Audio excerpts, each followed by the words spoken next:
Hey everybody, it's Dr. Wilyonson from Woobie. I got my friend Steven here, got 100% recently, and really wanted to give him the floor to, tell his story and his journey through VA, military, and kind of where we got here and what we did for him. I'm real proud of days like this because, this is of all the hard work and the behind the scenes, nitty fighting, and it really is fighting with the VA many times, us and our clients. So when we get wins, I want to celebrate them and post them and let everybody know kind of what happened in the details. So Steve, why don't you introduce yourself and tell everybody how you came about finding us and your story. Okay, so let's start. I'm Steven. I'm 41, from New York. Was in the military for about total just under 8 years. Been deployed to Iraq, Afghanistan. Came back to New York in 2011. Been all over the place. Didn't really file my claim with the VA until 2021 or 2 initially. Then initially, when I was first VA service connected, it was 80%, which don't get me started on. And for whatever reason, they denied my PTSD. Not sure why. I met all the criteria, but they denied it. So whatever. I went on for a little bit. Eventually, I found a lawyer. I don't remember their name off the top of my head. And he fought for me to get to 90. And I'm like, okay, but still, he told me I pretty much meet the requirements to get to the 70%, which will put me to the 100%. And he's like, I don't know why they did it. So I let it go for a little bit. And I stumbled across you guys, I believe via Facebook or Instagram. I don't remember which one. I sent you a message. I made the payment. Everything went, as smooth as can be. I mean, initially, hold on, I'm mixing up the details. Initially, I didn't do anything, which is my own fault. I'm a bit, I procrastinate. So there was a little bit of time I just procrastinated, but eventually I reached back out to you guys. And once I reached back out to you guys, I took it more seriously. Not even 3 months later, went from 90 to 100%. So, boom. And, I hear a lot of people, with stories like that, the front end of that story, right? And, most people really, and 80%, it sounds good and all that, but if you look at the pay scales and the reality, more importantly, the reality of the situation, anybody that can read and look at your reality versus what the VA, CFR, what they're supposed to do, and you just look at it and, to borrow a psych term, you feel almost gaslit. It's like, you don't want to be greedy or mad because you're thankful, but at the same time, it's like, well, but how can I clearly meet these criteria? How can you possibly rule? And like the lawyer you said, it's like, well, you need it, but then the hand wave thing, which is classic. It's pretty much what happened. Yeah. And they make it hard. And again, this gets a little bit more tinfoil hat, but the truth is, I think they make it difficult and wrenches in the system just to see if you'll even be willing to try to go through that painful process again, because it's not fun. That anybody that we talk to knows working with the VA is difficult. Good people, all that, but it's a bureaucracy. It's huge. Like for me, for example, today, I finally got a prior authorization done from community care. Well, that's a great, sounds great in the service. It took almost a year to get all from, A to talk to B, to talk to C, to get D done. And it's just like, it's just not efficient. And I'm not saying I know how to fix it, but that's just our experience, right? And again, we're thankful for the benefits that are there, the medical care, the support, kind of in quotation marks. But in the end, it doesn't really ever benefit and make the ease for the reality for the veterans, right? And so, for example, like your lawyer, and again, I'm not trying to throw shade or anything at him or her or, that group, but that I think really is a key thing to highlight is that, this is a medical legal process. And so it is really about arguing. And, when you get a lawyer, you're going to have a very legal rationale. When you get a physician, you're going to get a very medical rationale. When you get a administrator, you're going to get a very administrative rationale, right? Of course. Yeah. And again, I don't want to be a self-licking ice cream cone. And obviously I'm biased because this is what we do and what I do. But I promise you and promise everybody that we take all three into account. When I write letters and write DBQs or write, rebuttal letters, they read like a medical, legal, administrative letter because I'm hitting all those points. I'm talking to the group and trying to be kind of like a point guard, you know what I mean? And an advocate, a true advocate in doing this. So, I'm glad you got the 100, but tell me kind of when you reach back out, and that brings me to one other point, and then I'll turn it back over, quit rambling.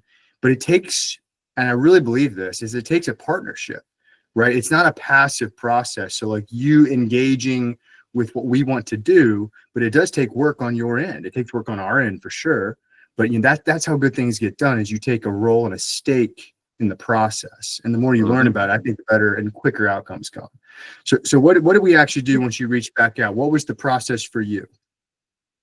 Once I reached back out and you guys got in touch with me, you set up my psych with, I don't remember, I think Dr. Roberts, I believe her name is. I set that up with her. That happened almost instantly. So after I reached back out to you, I had an appointment within 7 to 10 days. And after that, I got her diagnosis, the report. After that, I met up with Josh, who has been a lifesaver, and he answered all my questions, and I probably drove him insane, which I do apologize about. But this whole situation, this whole entire process is just beyond stressful, beyond annoying, and very, very frustrating. And I did want to quit at some point. I'm not going to sit here and pretend I didn't. I wanted to. But at the same time, like you said, I don't want to be greedy. But if we're looking at it just from a financial point of view, I live in one of the most expensive states in the country, in Suffolk County, New York. It's disgusting what the cost of living is out here. So not that I wanted to be selfish, but just to survive, and I can't really leave because I have a 6-year-old. Fortunately, not unfortunately, I mean, I deserve it. We all do. The fact we have to fight for 100% is absurd, to be quite frank. But, Amen. But, you know, just for that reason alone, I mean, I had to do what I had to do. And that's what I totally agree with you, because, you know, it's the word benefit, right? You know, it's an earned thing. It's not just slogans and saying, oh, we support veterans. We all are veterans. Like, we get it. And it goes beyond saying, you know, thank you for your service. You earned that. So I agree with you. It's very frustrating. And I've said this before in other talks and, you know, the weekly meetings and the QAs and some of these debriefs. But, you know, I wish the VA would just do this on their own, and then we wouldn't even exist, and that would be fine. Like, literally, like, our ethos and motto is, you know, or like take what we're doing and scale up at the VA, because all we do is present the truth. Like, there's no fudging. It's just being organized, telling the truth and the facts with support, and just presenting the case based on their own rules. It's that simple. It's not magic. No, it's not. And I feel like the VA, I mean, like, I guess the people at the top, they just look for reasons to deny people 100%. It's ridiculous. And yeah, okay, well, I'm not going to sit here and say some people don't leech off the system. I'm not going to sit there and say that's not possible, but I'd probably say 99% of us, we've been through hell, you know? And I don't know. I don't know. I think the whole system's broken. I think the whole system needs an overhaul. And like, it's really frustrating. I'm glad I'm at the end of this. You guys have been a godsend, but I hope to never go through this ever again. I'm going to be frank with you. You know, amen. I wouldn't wish the VA claims process on my worst enemy. And you know, here I sit and do it myself with all these people, right? But you know, it's one of those things where, you know, you got a choice to make, and maybe I'm old enough and gray enough, and I may be wise enough to know trying to fix a government bureaucracy and overhaul is idealistic, and it sounds great, and I'd love to do it. But let me tell you what, there's too much money at play. And just like you said, and you got to understand from my perspective, now at this unique role I've seen thousands of different situations, literally thousands of them. And there's a pattern. I'm not saying I know what people say behind boardroom doors and that, and there's intent. I can't prove that. But when you have enough data points, it's not only a trend, it's causative. And like, I know for a fact that what you said is the leading hypothesis is that they do suppress ratings. They do institutionally. And, you know, they segregate out and they keep people in echo chambers, right? You have the good VA, VSO, you have a, you know, gung-ho reviewer that's just doing their job. You've got the veteran, you got all these organizations, but they don't talk to each other right. And things get missed and messed up. Never in the veteran's favor. I can maybe count on my hand, if I can even remember any at all, to be honest with you, because none are coming to mind. But they never errs on the side of giving higher ratings, ever. No. And then when you look at the facts that it's a $7 billion industry, because it's still an industry, it's money going out. There's money at play, it's government, and there you go. So instead of trying to fix that system, what I decided even before, we created Woobie was help one person at a time, because that's just it's literally, that's what I can do. I know I can affect that one. And then that one is going to tell somebody else, help them through it. Maybe they need my help. Maybe they don't. But our community is big, but it's also very small, right? We're not talking about 350 million people. We're talking about 3 million people. So, our community is very word of mouth. That's us, right? A guy, you got a buddy who you actually trust, and you help them, and you tell them, hey, there's this company, or there's this guy, or here's my situation. And you share information that way organically, and that's how we make the community better and get truth out. Of course, yeah. I mean, I don't even know. Like I said, I don't know. The whole system's broken. It's just the easiest way to put it. The whole system's just absolutely broken, and it needs an overhaul completely. So absolutely, and we rode that system to get you the results that you had earned, and it took forever to get it. Like in your story, right? Like all the years, making the claims and stuff. But now, like, I'd rather be positive, a little bit too, because now look at your one at a time, right? Your life's different now. You don't have to worry about the system anymore. You have a financial, social safety net that is there. Your family can get Champ EA, property tax benefits. Obviously the compensation's great, tax-free. It's a pension, basically. The educational benefits. How exciting is that? Because to me, it's like, now you can do what you want, not what you feel forced to do to pay your bills, right? It's life altering. It's completely life altering. Yeah.